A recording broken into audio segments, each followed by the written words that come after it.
ഇന്നലെ മെസ്സി ഇറങ്ങിയിട്ടും ഇൻ്റർ മിയാമി തോറ്റിരിക്കുകയാണ്. എന്തായാലും Messi fans ഇന്നലെ വിചാരിച്ചു കളി ജയിക്കുമെന്ന് മെസ്സി ഇറങ്ങാനത്. പക്ഷേ മെസ്സി അവർ വിചാരിച്ച കണക്ക് ഒരു കാര്യം നടന്നു. മെസ്സി ഇന്നലെ ഒരു തകർപ്പൻ ഗോൾ അടിച്ചുകൊണ്ട് ഇൻ്റർ മിയാമി ലീഡെടുത്ത് നിന്നായിരുന്നു.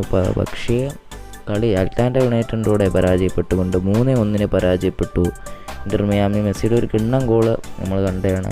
അവർക്കായിട്ട് ഗോൾ തഹറേം ലോക്കാസുമാണ് അവർക്കായിട്ട് ഗോൾ നേടിയത്. എന്തായാലും മെസ്സിയുടെ ഏക ഗോൾ തന്നെയാണ് ഇൻ്റർ മിയാമിയുടെ ഏക ഗോൾ നേട്ടം മെസ്സിയുടെ ഗോൾ തന്നെയാണ്.